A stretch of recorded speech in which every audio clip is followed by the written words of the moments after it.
أعوذ بالله من الشيطان الرجيم.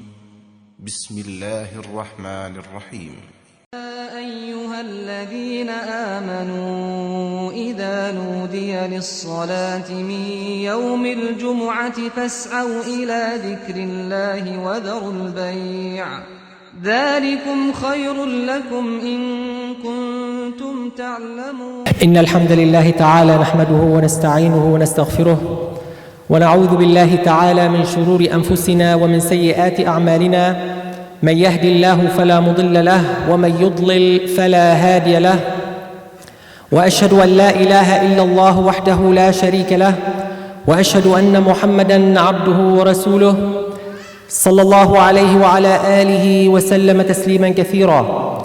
أما بعد، فإن خير الكلام كلام الله تعالى، وخير الهدي هدي محمد صلى الله عليه وآله وسلم، وشر الأمور محدثاتها، وكل محدثة بدعة، وكل بدعة ضلالة، وكل ضلالة في النار. أما بعد.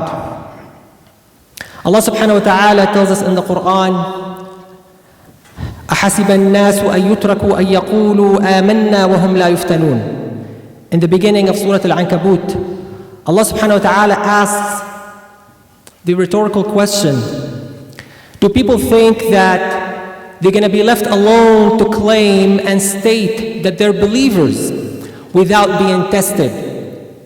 And here the word fitna that is mentioned in the Quran many times, and it has several meanings.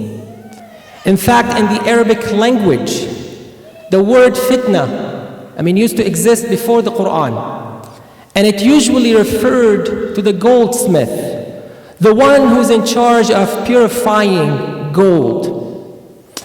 And this process of purification was not an easy process, it was a painful process, meaning that you have to build a fire, you have to have a furnace, and the gold has to go through this process of purification.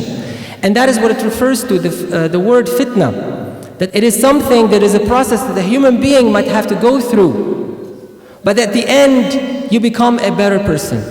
And that's one of the meanings of fitna in the Arabic language and the Quran.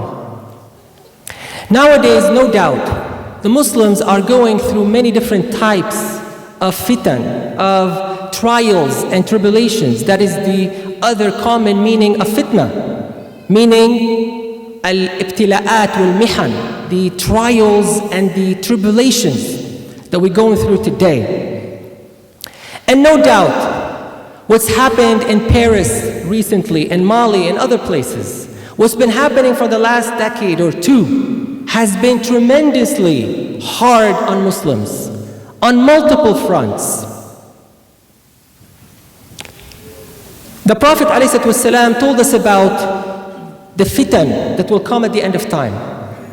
In fact, many scholars have dedicated a chapter just to talk about fitan, like Imam Muslim and others. And one of the hadith that we should be aware of is the hadith of the Prophet ﷺ narrated in Sahih Muslim, that لا تقوم الساعة حتى يكثر الهرج, that the hour will not happen, the day of judgment will not occur until something called harj will happen so much. And the companions of the Prophet ﷺ asked, Mal harj, Ya Rasulullah, what is harj? And he said, Al-qatl al-qatl. He said, killing, like too much killing, as we see today. This is no doubt one of the signs of the hour. And one narration indicates that a lot of that killing will happen among Muslims. Now, not only that we have to deal with this aspect, which is very painful and is happening to Muslim countries all over the place, but it's also the backlash that happens to Muslims living in this country and similar countries, Western countries. That's another level of fitna that we have to deal with. And it is not an easy fitna, it's getting harder and harder. Just like the Prophet talked about the characteristics of these fitna. And we have to understand, we don't just read the hadith about tribulations and trials.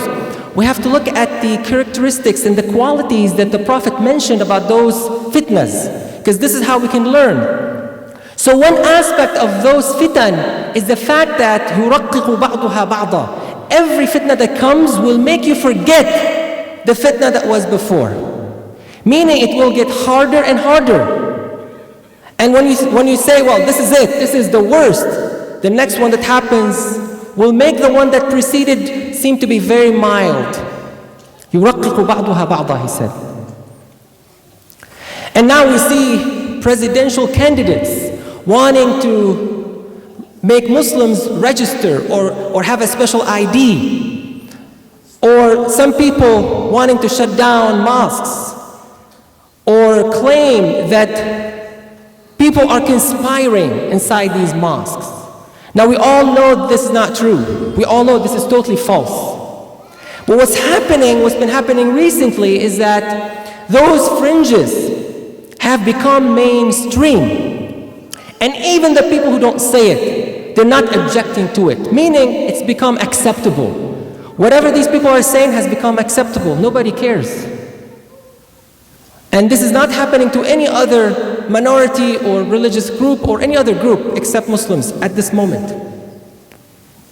Now if we study the characteristics of the fitan that the Prophet mentioned in several hadith. In one hadith, for example, when one of the Sahaba was Hlayhel radiallahu ta'ala, when he was in the presence of Umar, Amirul Mu'mineen. And Umar was asking him about the fitan because Hlayhel was like the database. He was the one who had most knowledge about those fitan. And then Hlayhel started talking about the fitan fil ahl wal amwal wal anfus. Like there's a type of fitna, there's a type of tribulation that happens to all of us. Like in our family life, in ourselves, there's a lot of challenges too. Initially, Hlayhel thought that Umar was asking about this type of fitna. And it still exists today. You know, Black Friday is a good example of this fitna, al-amwal wal-anfus, right? But then Umar said, this is not the kind of fitna I'm talking about. I'm talking about the fitna التي تموج كموج البحر. These types of fitna that affects everybody. Like if you've swam before in the ocean, you see these waves that come and pick up everybody and then take you down. And there's a lull, and you think it's over, and then another wave comes. That's one description that the Prophet ﷺ gave. In a different narration, he said, تَكُونُ كَمَوَاقِعِ الْقَطْرِ. It's like rain. It goes all over the place, in between houses, so nobody can escape it. That's one description. And it's so true. Some of these fitan, no one can escape. And it goes all over the place. In between houses, between neighbors. And we've seen it happen in Muslim countries, where neighbor turns against neighbor. Another description of the fitan, the Prophet said, alayhi salatu wasalam, يُصْبِحُ الرَّجُلُ مُؤْمِنًا وَيُمْسِي كَافِرًا. That a man or woman, of course, they will be believers in the morning, and the evening they will turn disbelievers. And the scholars have talked about this, and they said there are two different interpretations of that. It could either happen because there's so much materialism that everybody will be focused on material gain, and they're willing to sell deen, they're willing to sell their religion, their faith, for something very cheap, as we see happening. But it also could mean that because of fear, that Muslims are fearful, and those who don't have a strong belief, that they're willing to leave the religion because of the trials and tribulations. And he said, the Prophet said in that hadith, يَبِيعُ دِينَهُ بِعَرْضٍ مِّنَ الدُّنْيَا. He will sell his religion for something very cheap. And nowadays we have an industry in this country called ex-Muslims. Those who leave Islam to write a book and become a celebrity. And if you do that now, you become a best-selling author overnight. Oh, you're a Muslim, you left Islam, and now you start writing and having interviews. Everybody loves it. These self-hating Muslims, we call them. So this is becoming true. This hadith is coming true. يَبِيعُ دِينَهُ بِعَرْضٍ مِّنَ الدُّنْيَا. And it's another kind of a pressure on the Muslims and the Muslim community in this land. So because it is a very big challenge Number one, we have to be up to the challenge. We cannot pretend that it does not exist. And I know many of us have done that in the past. Thinking, well, it's not me, I don't have to worry about it, I don't have to care, but because it's not happening to me. It's not happening to my family. But I don't think we can afford to do that anymore. And in order to counter this challenge, this, fitan, we have to work collectively on many fronts. Number one, we have to understand that these ahadith are not just like pessimistic. The idea was not, and the Prophet ﷺ was not trying to make us pessimistic or to have this doom and gloom view of the world. Rather, he was trying to make us realistic, to live reality. And this is reality today. In fact, it was a great blessing that the Prophet told us about that, so we can be ready. So you know that Allah subhanahu wa ta'ala decreed it and knows about it. And He does it for a reason, because Allah subhanahu wa ta'ala does not do anything except for a reason, for a hikmah, for a wisdom. One of the greatest benefits of trials and tribulations is that it will make us better people. How many people were away from Islam? Many people came to this country for various reasons, mostly materialistic. And then they turned to Islam in this country. They become, mashallah, part of the community, part of the mosque in this country. And there were different types of tribulations. Many people live extravagant life. Mashallah, some Muslims are very rich and well-to-do. And these types of trials and tribulations will wake them up. Will wake them up. So we should not always look at tribulations as something that is totally evil. No doubt there's an evil in it, but there is a good outcome. And this is how a Muslim believes when it comes to the qadr of Allah subhanahu wa ta'ala, the decree of Allah subhanahu wa ta'ala. Some of it is painful, but the outcome, the end result is always good. Allah subhanahu wa ta'ala does not dictate anything where evil is more than good. And this is a principle in Islamic theology. Inshallah, if you can come forward a little bit, because we have people coming late. Barakallah feekum. And this is something we have to learn and teach ourselves and our families and our kids. Because we don't want these events and this pressure to make people turn away from Islam. Rather, it should be attracting people to Islam. Because truth is not easy, it's never easy.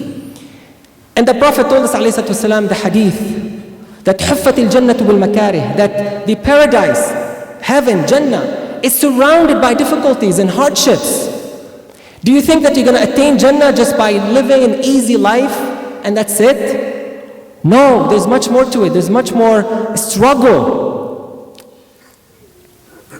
And Allah subhanahu wa ta'ala reminds us of this in the Quran. أم حسبتم أن تدخلوا الجنة ولما يأتكم مثل الذين خلوا من قبلكم مستهم البأساء والضراء وزلزلوا حتى يقول الرسول والذين معه متى نصر الله ألا إن نصر الله قريب. Here Allah subhanahu wa ta'ala is reminding us of the people before us. Those people who think they will enter Jannah, like a free pass. You go to somebody, they give you a free pass and you go to Jannah, like some people do these days. From different religions, not just one religion. And they think that's it. Quran says otherwise. He said, have you not heard of the people before you who were, tested and tried? مَسَّتْهُمُ الْبَأْسَاءُ وَالضَّرَّاءُ. They were inflicted by hardships and trials. وَزُلْزِلُوا. They were shaken to the core until they begged Allah subhanahu wa ta'ala. حَتَّى يَقُولَ الرَّسُولُ. Even the prophets, there were prophets amongst them. When is the nasr of Allah? When is the victory? When is the support? When is the help from Allah subhanahu wa ta'ala? Where is it? When is it? Allah subhanahu wa ta'ala says, أَلَا إِنَّ نَصْرَ اللَّهِ قَرِيبٌ. The support is coming, but we are too impatient. But this is no doubt something we have to learn from these fitan, from these trials and tribulations. And as a result, the number one lesson, I think, above anything else, is to increase our tawakkul on Allah subhanahu wa ta'ala. To increase our trust and dependence and reliance on Allah subhanahu wa ta'ala. You believe strongly أن ما أخطأك لم يكن ليصيبك وما أصابك لم يكن ليخطئك. That whatever happens to us was not going to miss us. It was going to happen already. Allah subhanahu wa ta'ala already dictated that. He decreed that already. And whatever we did, we could not have escaped it. And the opposite is true. وَمَا أَخْطَأَكَ لَمْ يَكُنْ لِيُصِيبَكَ. Whatever did not happen to you was not supposed to happen to you. And Allah subhanahu wa ta'ala says in the Quran, He teaches us to say, قُلْ. So we're supposed to say it. قُلْ لَن يُصِيبَنَا إِلَّا مَا كَتَبَ اللَّهُ لَنَا. Indeed, nothing will happen to us except what Allah subhanahu wa ta'ala has decreed to us. So yes, there is fear. This is totally human. It's human nature to feel this fear. Because it is true, but at the same time, we should control that fear. We cannot let that fear take control of us, like it's happening to many people outside, a lot of non-Muslims. They're getting paranoid from the Muslim threat. And it's all hype. We know it's not true, but unfortunately many people are believing that. We should not be like that.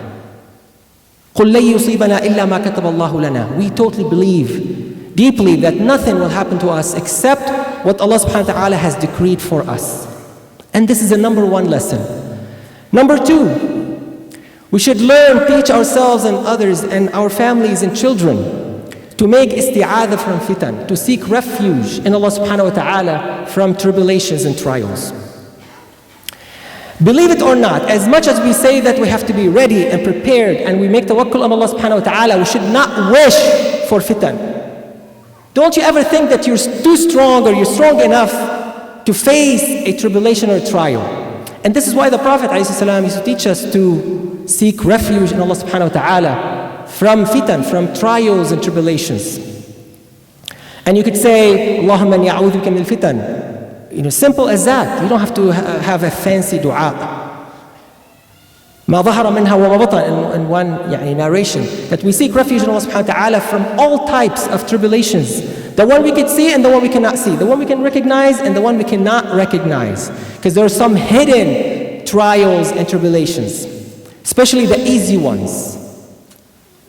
So this is really important to be seeking refuge in Allah subhanahu wa ta'ala from these tribulations. The Prophet كان لا يتمنى لقاء العدو. In hadith, he said, or it was known about him, that he never wished to fight the enemy. And this goes totally against this idea now that some non-Muslims have, that Islam is violent or about violence. This is an authentic hadith. It's very clear. The Sahaba were saying about the Prophet, describing the Prophet alayhi salatu wasalam, and they said, كَانَ لَا يَتَمَنَّى لِقَاءَ الْعَدُوِ. He never wished to fight the enemy, which means that he only fought because of necessity. Because of defense, that he wanted to defend the Muslim community. He wanted to defend the believing community, especially in the beginning, because it was very, small and vulnerable. And look at all the early battles. They were all around Medina.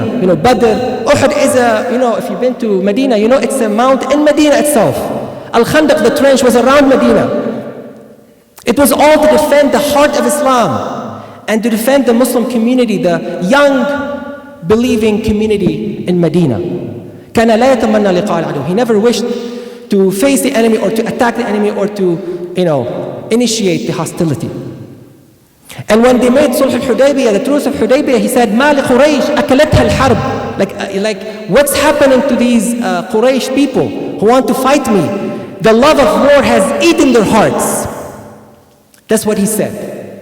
Subhanallah. So we have to understand, we don't just focus on certain ghazawat or battles and not understand what the Prophet meant and the overall theme of the Quran and the Sunnah of the Prophet ﷺ. Because sometimes we tend to focus only on certain incidents or certain butchered, picked or selected narrations. We have to understand the overall theme of the Sunnah, of the Hadith, of the Seerah of the Prophet ﷺ. So this is an overall description of the Prophet. كَانَ لَا يَتَمَنَّى لِقَاءَ الْعَدُوِ. Not before Hijrah, not after Hijrah, not before Fatah Makkah, not after Fatah Makkah. This was him, the description of the Prophet all the time. So this is number 2. Number 3. There's a beautiful advice from the Prophet ﷺ for the times of fitna, which I have no doubt we're living today. And this hadith is also narrated in the Sahih, where the Prophet ﷺ said, العبادة في الهرج كهجرة إلي. And such a beautiful hadith because we all understand the virtue and the merit of the muhajirun. We all love the muhajirun.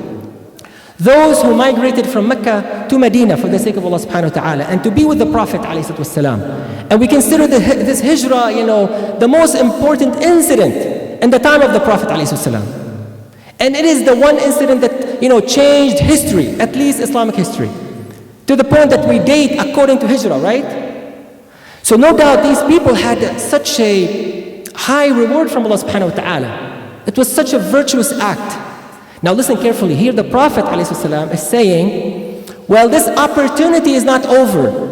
To be like the muhajirun is not over. You can be like them. And you can do so only in times of fitna. So he said here, al-ibadatu fil harj, if you're able to worship Allah subhanahu wa ta'ala in times of trials and tribulations and killing, mass killing, it's equivalent to migrating to me. Imagine such a virtue, becoming a muhajir. Now Imam al-Nawawi commented on this hadith and he said, the reason it is difficult, because it's such a high reward. No, not anyone can get it. He said, usually in the times of fitna, people are so concerned and consumed with the fitna. Like nowadays, if anything happens, we're glued to the TV. I mean, how many people think about going and praying or getting up and praying? All of us are watching, the news feed, what's happened now, and we're watching CNN, Fox, and everything, right? So we're so consumed and busy by the fitna itself that we don't have time to pray. We don't have time to worship. And this is why it is such a high reward from Allah subhanahu wa ta'ala. To be able to worship Allah subhanahu wa ta'ala in the time of tribulations and trials. أقول قولي هذا وأستغفر الله لي ولكم.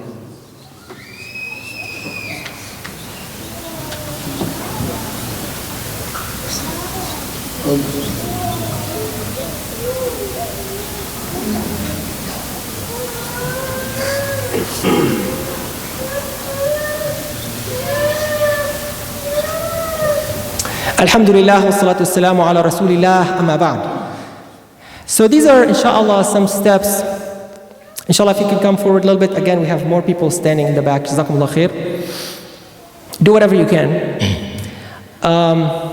So we mentioned a few steps like increasing our tawakkul on Allah subhanahu wa ta'ala and to seek refuge in Allah from fitan, from trials and tribulations, and to increase our worship of Allah subhanahu wa ta'ala. Another important step is to also increase our knowledge of Islam for a few reasons. One, with all of this, all the backlash, what's happening, there's also this attack on Islamic sources, on Islamic origins, on the Quran itself, on the person of the Prophet ﷺ. So we have to fortify ourselves with knowledge. It's unfortunate that we see now many non-Muslims quoting Bukhari and Muslim and even more sources. And they know about it more than some Muslims. That is not acceptable. And of course they do it for the wrong reasons, so we should do it for the right reasons. All these misconceptions are easily refuted if you have knowledge of Islam. Also, it is important to have this knowledge about what's going to happen at the end of time. Because that will make us ready, like I said. But we have to be careful because some people go to an extreme and they start quoting unauthentic hadith, unauthentic narrations. And they start, trying to pinpoint to a specific incident or a specific man that is mentioned in the hadith. That is too much. So we have to have some balance when we approach this topic, but yet it is important. It is important. The Prophet ﷺ would not have told us about it if it was not important.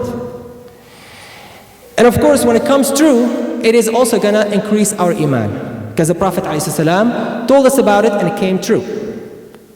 Another important step, which I think all of us should be involved in, and that is to support all the organizations, all the Muslim organizations and non-Muslim, who are fighting Islamophobia, who are fighting for our rights. Because I tell you, with all what's going on, all these emotions, all these raw emotions, it is so easy to change a law. And everybody will support it. And that's usually what happens. So we have to be defending our rights. We have to support the organizations. Not everyone is able to do this work, but all of us can support the people who are doing this work. So we have to support all of the Muslim organizations that are fighting for our rights and fighting Islamophobia. But there's something that all of us can do on an individual basis. Each and every one of us is a representative of Islam. Whether we like it or not, we're all representing Islam. So no matter what's happening outside, if somebody knows you on a personal level, whether at work, in your neighborhood, anywhere, and they know that you are a Muslim, whatever they hear outside, most of the time, whatever they hear outside and they see you, they know you are the window to Islam. And they know you are the representative of Muslims. And they're not going to believe all these lies. Because they have something right next to them. Someone they can ask questions, they can interact with, and they know you're totally different than what they hear on the news. So it is really crucial and important that we have this personal relationship. And every one of us can do that. And I'm not telling you to be, to be fake or anything. If you act Islam, there's nothing more to do. The Prophet told us ﷺ in a hadith, وَخَالِقِ النَّاسَ بِخُلُقٍ حَسَنٍ, that you act and you deal with all people in a good manner, that you have good character and good moral behavior with everybody. He did not say Muslims, he said خَالِقِ النَّاسِ, all the people. And this is one of the problems we have today also, that you see some of the quoted hadith, they only focus on Muslims. And the other hadith that mention people are ignored. But there are many hadith that talk about how we deal with other people that we should be invoking right now, that we should be reviewing right now and implementing. So just being yourself, being honest, being truthful, telling the truth, not cheating, for example. That's the best message we can deliver. And like I said, you don't have to, be fake. You can just be yourself. Just be a true Muslim. That's all you have to be. That's the least we can do, inshallah. So I ask Allah subhanahu wa ta'ala to save us from all these fitan, ma dhahara minha wa ma batan. We ask Allah subhanahu wa ta'ala to keep ourselves and our families safe and all the people around us safe as well. We ask Allah subhanahu wa ta'ala protection from any harm.